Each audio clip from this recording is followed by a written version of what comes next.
All right, Dad, more of Roger Angell's early baseball experiences.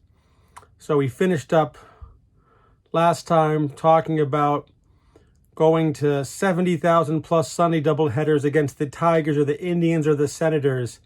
The famous rivalry with the Bo Sox is missing in memory, when I would eat, cheer, and groan my way grandly toward the distant horizon of evening, while the Yankees most of the time would win and then win again. That's where we stopped. The handsome Wes Farrell always started the first Sunday game for the Indians and proved a tough nut to crack. But why, I wonder, do I think of Bill Dickey's ears? In any case, I know I was in the stadium on Monday, May 5th, 1930, when Lefty Gomez, a twitchy rookie southpaw, pitched his very first game for the Yankees and beat Red Faber and the White Sox 4-1, striking out his first three batters in succession. I talked about the day in the game with Gomez many years later, and he told me that he had looked up in the stands before the first inning and realized that the ticket holders there easily outnumber the population of his hometown, Rodeo, California, and perhaps his home county as well. And Rodeo, by the way, is right across the Straits of Carquinez from Vallejo. There were a lot of Spanish and Portuguese immigrants to that part of the Bay Area, Dad, so I imagine he was of Spanish descent rather than via Mexico. I attended the Gomez inaugural not with my father, but with a pink-cheeked lady named Mrs. Baker, who was, well, she was my governess. Groans and derisive laughter are all very well, but Mrs. Baker, who had a very brief tenure, alas, was a companion any boy would cherish. She had proposed the trip to Yankee Stadium, and she was the one who first noticed a new name out on the mound that afternoon, and made me see how hard the kid was throwing and what he might mean for the Yanks in the future. Remember the day, she said, and I did. And that actually reminds me, Dad, the first baseball game I attended in person was in 1974, a Phillies game against the St. Louis Cardinals, and Donnie was there, and you were there too, obviously, but there was a new St. Louis Cardinal player just up from the minor leagues. It was his first game, I believe, and Donnie said exactly the same thing to me. Remember the day, make a note of it, and that player was Keith Hernandez, who would go on to win many Gold Gloves and, of course, was in the 1986 New York Mets World Championship team. Remember the day, she said, and I did. Within another year, I was too old for such babysitting, but still in need of late afternoon companionship before my father got home from his Wall Street office.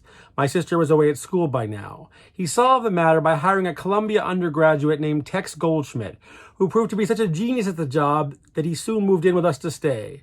Tex knew less about big league ball than Mrs. Baker, but we caught him up in a hurry.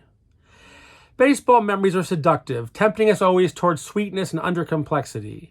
It should not be inferred, I remind myself, that the game was a unique bond between my father and me, or always near the top of my own distracted interests.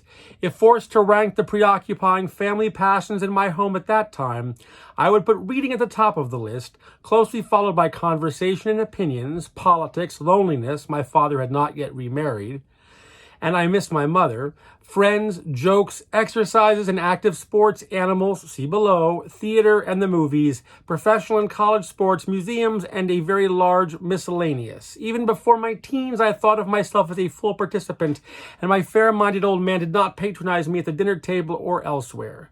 He supported my naturalist bent, for instance, which meant that his census taken on any given day at our narrow brownstone on East 93rd Street might have included a monkey, a Javanese mac who was an inveterate biter, 3 or 4 snakes, including a 5-foot king snake, the Mona Lisa of my collection that sometimes lived for a day or two at a time behind the books in the library, assorted horned toads, salamanders and tropical fish, white mice, dinner for the snakes, a wheezy Boston Terrier, and 2 or 3 cats with occasional kittens.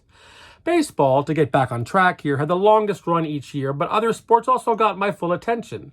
September meant Forest Hills with Tilden and Vines, Don Budge and Fred Perry. Now, that's old tennis, Dad. Ivy League football still mattered in those times, and I saw Harvard's immortal Barry Wood and Yale's ditto Albie Booth go at each other more than once. We also caught Chick Meehan's New York University Violets and even some City College games up at Lewiston Stadium. Winter brought the thrilling Rangers, Frank Boucher, Ching Johnson, and the Cook brothers, and the bespangled Old Americans.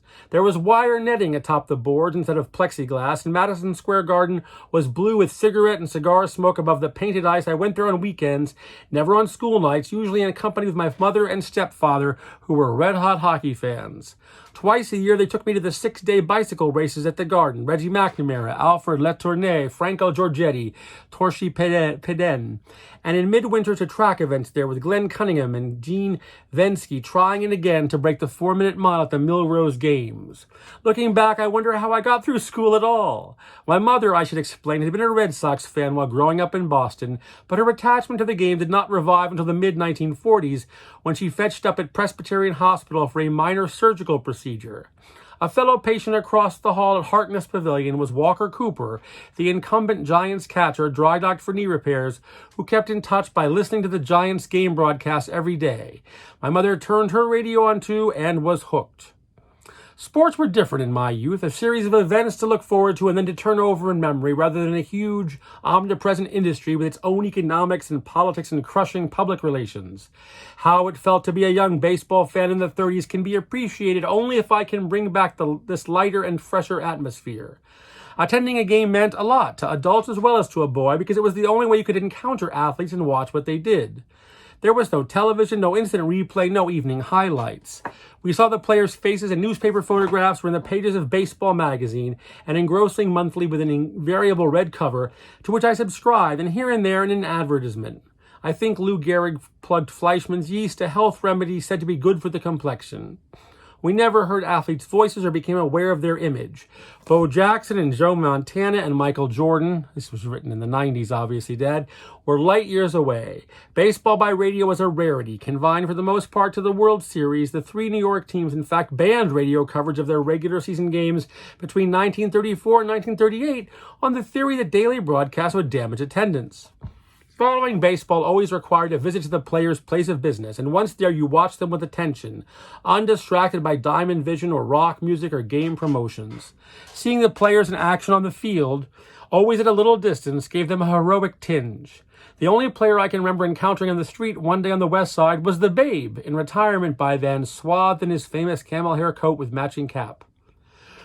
We kept up by reading baseball. 4 daily newspapers arrived at my house every day, the Times and the Herald Tribune by breakfast time, and the Sun and the World Telegram folded under my father's arm when he got home from the office.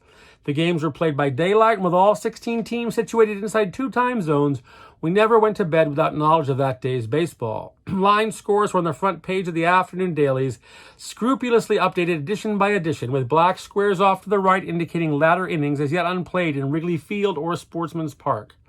I soon came to know all the bylines: John Drebinger, James P. Dawson, and Roscoe McGowan in the Times. John Kieran was the columnist. Rudd Rennie and Richard Vidmer in the Trib. Dan Daniel, Joe Williams, and Tom Meany in the World Telly, along with Willard Mullins' vigorous sports cartoons, Frank Graham in the Sun, and now and then Bill Corm in the Sunday American, a paper I sometimes acquired for its terrific comics. Richard Vidmer, if memory is to be trusted, was my favorite scribe, but before that, back when I was 9 or 10 years old, what I loved best in the sports pages were box scores and, above all, names. I knew the names of a few dozen friends and teachers at school, of course, and of family members and family friends, but only in baseball could I encounter anyone like Mel Ott. One of the Yankees' pitchers was named George Pipgras, and Earl Coombs played center. Connie Mack, a skinny gent, managed the Athletics and was, in fact, Cornelius McGillicuddy. Jimmy Fox was his prime slugger. I had a double letter in my name too, but it didn't match up to a Fox or an Ott. Or to Joe Strip. I read on day after day and found rafts of names that prickled or sang in one's mind. Epa Rixey, Goose Goslin, Furpo Marbury, Jack Rothrock, Eldon Oker, Luke Appling, Mule Haas, Adolfo Luque. For years I thought it was pronounced Liuque. Dickens couldn't have done better. Paul Derringer was exciting, a man named for a pistol. I lingered over Heine Manus, sort of like sitting on a cereal, and Van Lingle Mungo, the Dodger ace. When I exchanged baseball celebrities with pals at schools, we used last names to show a suave familiarity, but no one ever just said Mungo or even Van Mungo. When he came up in conversation, it was obligatory to roll out the first name as if it were a royal title, and everyone in the group would join in at the end in chorus, Van Lingle Mungo. All right, I will stop there with part 2. Love you.